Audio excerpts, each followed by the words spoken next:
हे everyone, welcome और welcome back to Raksha unplugged. कैसे हैं आप लोग? तो आज के इस वाले पॉडकास्ट में डिस्कस करने वाली हूँ हिमांशी और ऋषि को। जी हाँ, हिमांशी ने कल रिवील किया है कि वो जल्द ही मतलब शादी करने जा रही हैं, शादी के बंधन में वो बंधने जा रही हैं। उन्होंने अपने रोका सेरेमनी से भी कुछ पिक्चर्स अपलोड की हैं जो कि इंस्टाग्राम पर हैं, जहाँ उनको बहुत सारे सवाल आए, जिसके बाद उन्होंने एक छोटी सी क्लिप बनाई है और उसको वाईटी पर अपलोड किया है। इसके अलावा ऋषि का भी कुछ बिहेवियर मैं कुछ टाइम से नोटिस कर रही हूँ, जो व्लॉग्स उनके मेरे सामने आए थे। तो सारा कुछ हम इस पॉडकास्ट में लेने वाले हैं, लेकिन उससे पहले चैनल पर नए हो या अभी तक आपने हमारे चैनल को सब्सक्राइब नहीं किया है तो प्लीज़ सब्सक्राइब कर दो, बेल बटन पर हिट कर देना और वीडियो को कर देना भी से एक लाइक, क्योंकि बाद में आप लाइक करना भूल जाते हो और आप चाहो तो हाइप का बटन भी दबा सकते हो। तो भाई, हिमांशी और ऋषि के बारे में जो लोग नहीं जानते हैं उनको मैं थोड़ा सा यहाँ पर उनका बैक स्टोरी बता देती हूँ कि हिमांशी और ऋषि दोनों कपल थे। दोनों ने शादी की थी। शादी के बाद दोनों ब्लॉगिंग की कैटेगरी में आ गए थे। जब शादी नहीं हुई थी हिमांशी और ऋषि की, तब जो हिमांशी है वो ब्यूटी से रिलेटेड ब्लॉग्स बनाती थी, कंटेंट बनाती थी फैशन से रिलेटेड, और शादी के बाद से वो ब्लॉगिंग की कैटेगरी में आ गई थी। ब्लॉग वगैरह वो अपने हस्बैंड के साथ करने लगी थी, जिसको लोग पसंद भी काफ़ी ज़्यादा कर रहे थे। फिर धीमे धीमे जो है इन लोगों के बीच में कुछ प्रॉब्लम्स आई। एक बार के लिए हिमांशी वापस चली गई थी अपने मायके और ऋषि अपने घर रह रहे थे। और जो ऋषि हैं उन्होंने ऐलान भी कर दिया था कि वो लोग सेपरेट हो रहे हैं, लेकिन फिर से इन्होंने उस रिश्ते को एक और चांस दिया, दोनों साथ में आए और फिर इनके बीच में कुछ नहीं सुधरा तो फिर से ये लोग अलग हो गए। और जब ये लोग अलग हुए और इन्होंने मन बना लिया कि ये लोग डिवोर्स लेंगे, तो हिमांशी ने काफ़ी सारे जो केसेस हैं वो ऋषि पर डाल दिए थे। बहुत सारे केसेस डाले थे, मेंटली हरासमेंट से लेकर बहुत सारी चीज़ें उन्होंने रखी थी और एलिमनी की भी मोटी रकम उनसे डिमांड की थी। ऐसा सब ऋषि ने बताया था। और ऋषि ने काफ़ी कुछ चीज़ें बताई थी हिमांशी को लेकर, जैसे कि उनके वॉइस नोट भी शेयर कर दिए थे जहाँ उनकी अब्यूजिव लैंग्वेज दिखाई दे रही थी। बहुत कुछ यहाँ से ऋषि कर रहे थे। और उसके बाद जो है हिमांशी भी आई थी सामने और उन्होंने बताया था कि ऋषि ने उनके साथ चीटिंग की है। वो आए दिन नई नई लड़कियों से बात करते हैं, नई नई लड़कियों से चैट करते हैं, और उन्होंने ये तक बोल दिया था कि मैं इस रिलेशनशिप को ओपन रिलेशनशिप चाहता हूँ, क्योंकि मैं तुमसे अट्रैक्ट नहीं होता हूँ, तुमसे मुझे मतलब अट्रैक्शन मुझे फील नहीं होता है अब तुम्हारे ऊपर। ऐसा कुछ जो है एलिगेशंस लगाए थे हिमांशी ने।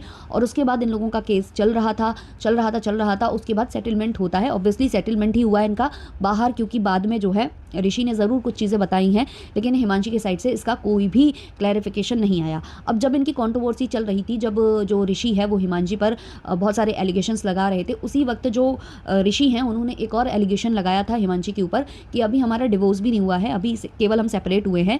लेकिन जो हिमांशी है वो किसी मतलब वैसी वेबसाइट पर है जहाँ पर दूल्हा वगैरह सर्च किए जाते हैं, मतलब वो शादी वाली जो साइट्स होती हैं, मैट्रिमोनियल जो साइट्स होती हैं, वहाँ पर हिमांशी ने खुद को लिस्ट किया हुआ है और वो अब शादी के लिए मूव ऑन कर रही है, काफ़ी जल्दी मूव ऑन कर रही है। ये सब एलिगेशंस भी ऋषि ने हिमांशी के ऊपर लगाए थे और हिमांशी ने इनका कोई भी जवाब नहीं दिया था। अब जैसे ही इनका डिवोर्स हुआ है, अभी ज़्यादा टाइम नहीं हुआ है, हार्डली 1-2-3 महीना, ज़्यादा से ज़्यादा 4-5 महीना इतना हुआ होगा। और यहाँ से जो है हिमांशी के साइड से ये रिवील हो जाता है कि वो जो है रोका उनका हो चुका है और जल्द ही वो शादी के बंधन में बनने जा रही हैं। जैसे ही उनकी ये पिक्चर्स आई, लोगों ने उनको अप्रिशिएट किया, लोगों ने उनको विश किया और बहुत ज़्यादा खुश हुए उनके फैंस उनके लिए। वहीं कुछ लोगों के मन में सवाल भी हैं बहुत सारे, जो हम यहाँ लेंगे। ऑब्वियसली देखो, मुझे लगता है कि आगे बढ़ने में कोई बुराई नहीं है, आपको आगे बढ़ना ही होगा। लाइफ बहुत बड़ी है। अगर आप चाहते हो कि आपकी लाइफ में कोई ना कोई रहे, आपका सपोर्ट सिस्टम बनकर या आपका फ्रेंड बनकर या जैसे भी बनकर, तो आप मूव ऑन कर सकते हो। लेकिन बात यहाँ ये है कि इतनी जल्दी मूव ऑन करना, ये मतलब थोड़ा सा अजीब लगा है। और जो हिमांशी ने ब्लॉग शेयर किया है, जो छोटी सी उन्होंने क्लिप बनाकर डाली है, जहाँ वो ये बोल रही है कि मेरा मन तो नहीं था, मैं आगे मूव ऑन तो नहीं करना चाहती थी, अभी इतनी जल्दी नहीं करना चाहती थी, बट लाइफ के कुछ अपने ही अलग वो होते हैं, डेस्टिनी भी होती है कोई चीज़, ये सब करके उन्होंने बोला है यहाँ पर। तो वो मूव ऑन कर रही है, उससे बुराई कुछ नहीं है, वो कर सकती हैं, बिल्कुल अपनी लाइफ में आगे बढ़ सकती हैं। लेकिन फिर फैंस के दिमाग में वही सवाल कि जो ऋषि बोल रहा था वो सही था, कि वो बिल्कुल मन बनाकर ही थी कि उन्हें अलग होना है और उनको कोई भी इमोशनल अटैचमेंट नहीं था और वो बहुत जल्दी ही आगे मूव ऑन कर गई। ये चीज़ जो ऋषि बोल रहा था कि वो मैट्रिमोनियल साइट पर है, वो तो यहाँ से एक तरीके से सही साबित हो जाता है। और जो आप क्लिप्स देखोगे या वीडियोस फोटोज़ देखोगे, तो वहाँ पर कुछ इन्होंने घिबली आर्ट भी अपलोड किया हुआ है अपना और अपने फियांसे का।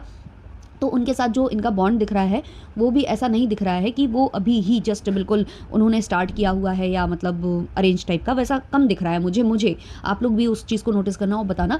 बाकी देखो, वो आगे मूव ऑन कर रही हैं, उसमें कोई बुराई नहीं है, हम लोग उनको विश करना चाहेंगे। इसके अलावा मैं ऋषि की भी कुछ प्रॉब्लमेटिक बिहेवियर को यहाँ पर पॉइंट आउट करना चाहूँगी कि जब से उनका ये डिवोर्स वाला सीन हुआ है, उन्होंने रिवील किया है कि वो डिवोर्स ले रहे हैं, तब से ही उनका जो कंटेंट है वो अराउंड इसके ही घूम रहा है। उनका पार्टनर, उनकी शादी, उनका ये 1-2 उन्होंने व्लॉग्स ऐसे डाले थे। एक तो उन्होंने पगड़ी के साथ ही डाला था, अपने मम्मी-पापा को बैठाल कर वो व्लॉग बनाते हैं और हमेशा वो एक स्टोरी बुनकर, वो पूरा स्क्रिप्टेड उनका भी रहता है। मुझे हमेशा से जो है ऋषि ज़्यादा प्रॉब्लमैटिक लगा है इस पूरे रिलेशनशिप में, बट ठीक है, अब तो हिमांशी का भी दिख रहा है ना कि जो चीज़ें थोड़ी-थोड़ी ऋषि ने बोली थी वो सही हैं, लेकिन कुछ चीज़ें जो हिमांशी ने बोली थी वो भी सही हैं, वो भी नोटिस हुई हैं। तो जैसा कि ये पूरी फैमिली अभी ये कंटेंट बना रही है, ऋषि बार-बार अपने मम्मी-पापा को लाता है, कभी उनकी लव स्टोरी लाता है, कभी कुछ लाता है, वो पूरा कोशिश कर रहा है कि जो उसके व्लॉग्स हैं वो दोबारा से पटरी पर आ जाएँ, जैसा कि उसका हिमांशी के साथ चलता था। हिमांशी के साथ जब वो व्लॉग्स बनाता था तो जो वैसे व्लॉग्स चलते थे वैसा वो चाह रहा है कि यहाँ भी हो जाए, है ना? तो इसलिए वो अपना पूरा हाथ-पैर वगैरह सब मार रहा है और बीच-बीच में वो शादी वाला कंटेंट भी लेकर आता है कि मूव ऑन करना, या जो भी मेरी फ्यूचर जो मेरी वाइफ़ है वो देख रही हो तो ये सुन ले कि मुझे पसंद है कि वो किचन में भले ही खाना बनाए नहीं, लेकिन वो थोड़ा-थोड़ा मसाले डाल दे, वो थोड़ा-थोड़ा करछी हिला दे, क्योंकि उससे एक प्यार होता है। मतलब ये जो दिखावा वाला, ये वाली बातें मुझे हज़म नहीं होती हैं, वो जो वो करता है अपने व्लॉग में। लेकिन उसने कुछ बातें की थी जब ये लोग बुरी तरह से लड़ रहे थे। इसकी जो सिस्टर है उसने भी बातें की थी कि हमने उसे ग्लैम गर्ल बनाया, हमने उसको व्लॉगिंग की कैटेगरी में उतारा, वो तो बहुत ज़्यादा मतलब डरती थी व्लॉग बनाने से, वो कंफर्टेबल नहीं होती थी, हम थे उसको बनाने वाले, हम थे उसको बनाने वाले। ये चीज़ इन्होंने कई बार बोली है। तो अगर आपने कई बार बोली है तो फिर आप क्यों नहीं वैसे बन पा रहे हो? आप क्यों नहीं उस मुकाम पर पहुंच पा रहे हो जो आप एलिगेशंस लगाते थे? क्योंकि ऋषि का एक व्लॉग आया था जहां वो बोल रहा था कि यूट्यूब का जो क्राइटेरिया है, जो बटन्स हैं, जो सिल्वर, गोल्डन और जो डायमंड बटन्स है, उसका बड़ा अजीब है। ये ऋषि के वर्ड्स थे। ऋषि का कहना था कि पहला वाला जो सिल्वर प्ले बटन आता है वो 1 लाख पर आता है, लेकिन अगला वाला जो गोल्डन वाला आता है वो 1 मिलियन पर आता है। वो बहुत दूर नहीं कर दिया वाईटी वालों ने, उसको थोड़ा सा पास करना चाहिए था, मतलब 4-5 लाख पर कर देते। ये ऋषि का स्टेटमेंट है जो मैं बता रही हूँ उसके ही ब्लॉग से। तो ये वही ऋषि है जिसने हिमांशी को बनाया था, ये वही फैमिली है जिसने हिमांशी को कुछ बनाया था। इनका कहना था, इनका क्लेम करना था वो, जबकि Himanshi already 1 million subscribers hold करती थी और वो अपना जो कंटेंट बनाती थी उनको वही पसंद था, उनको व्लॉगिंग में नहीं आना था, लेकिन जबरन इस फैमिली ने उनको व्लॉगिंग में खींचा। ये उनके फैंस जानते हैं बहुत अच्छे से, और ये चीज़ हिमांशी ने भी बोली है। और कल जब हिमांशी ने अपनी गुड न्यूज़ दी है कि मैं मूव ऑन कर रही हूँ और मैं जा रही हूँ शादी करने, तो उसमें भी उन्होंने कहा कि मैं व्लॉग्स बनाने में कंफर्टेबल नहीं हूँ, मुझे वैसा ही कंटेंट अच्छा लगता है जैसा मैं बनाती थी, लेकिन फिर भी अगर आप मुझसे कुछ पूछोगे या कुछ आप डिमांड करोगे तो मैं उस पर कंटेंट बना दूंगी। तो वो वाकई में नहीं बनाना चाहती थी व्लॉग्स, इस पूरी फैमिली ने उसको घसीटा।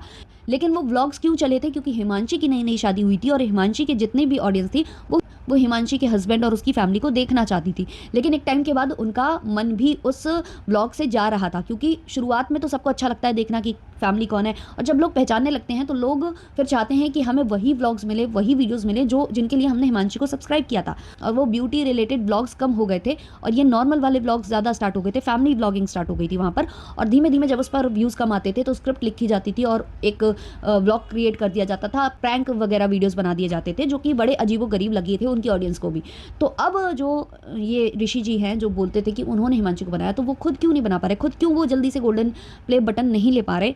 यहाँ मेरा सवाल ये उठ रहा था। जब भी मैं इनके व्लॉग्स देखती हूँ और जब भी मैं देखती हूँ कि ये बहुत हार्डली ट्राई कर रहे हैं बट वो चीज़ नहीं हो पा रही है, तो फिर जो आप क्लेम करते थे कि आपने हिमांशी को बनाया, तो भाई ये चीज़ अब आपको मुझे लगता है रियलाइज़ हो जानी चाहिए कि आपने उसे नहीं बनाया था, उसकी वजह से आपको पहचान मिल गई है।